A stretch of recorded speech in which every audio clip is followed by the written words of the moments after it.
গেল সপ্তাহের তুলনায় আবারও বেড়েছে প্রকারভেদে প্রতি কেজি চালের দাম।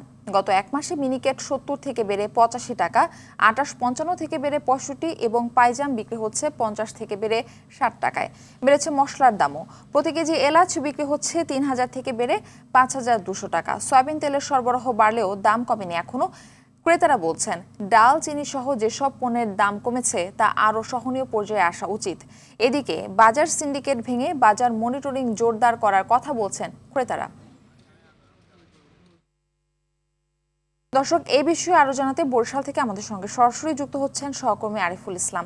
আরিফ, আবারও চালের দাম বেড়েছে, তো বাজারে ক্রেতারা কি বলছেন এই বিষয়ে জানাবেন।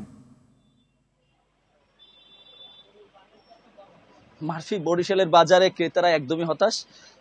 মূলত গতকাল রাতে আমি এখন যেখানটি দাঁড়িয়ে আছি, এই চালের আড়তের এখানে মালিক পক্ষের সাথে আমি কথা বললাম কিছুক্ষণ আগে। উনি বলছেন যে গতকাল রাতে যে চালটি ঢুকছে স্বর্ণা, সেটি আরো ১০ টাকা করে বৃদ্ধি পেয়েছে। তো সুতরাং চালের দাম দিনে দিনে বৃদ্ধি পাচ্ছে, এর কমার কোনো সম্ভাবনা এখন পর্যন্ত দেখা যাচ্ছে না।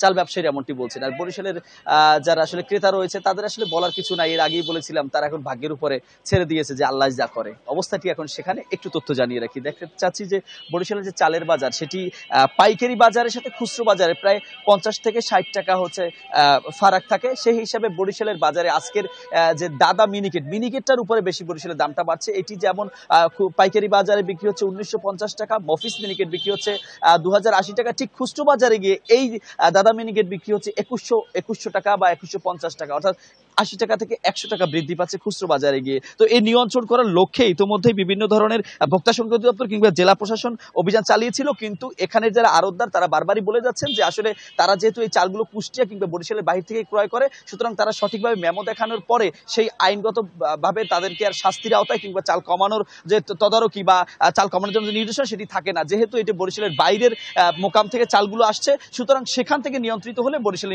নিয়ন্ত্রিত হবে। এই যখন চালের বাজার, বরিশালে অন্যান্য বাজার সামগ্রী একটু বলে রাখি, সেটা হচ্ছে বরিশালে কিন্তু সয়াবিন তেলের বাজার কিন্তু আবারও কিছুটা বোতলজাত তেল পাওয়া যাচ্ছে, তবে সেটি কিন্তু দাম আরো বৃদ্ধি পেয়েছে।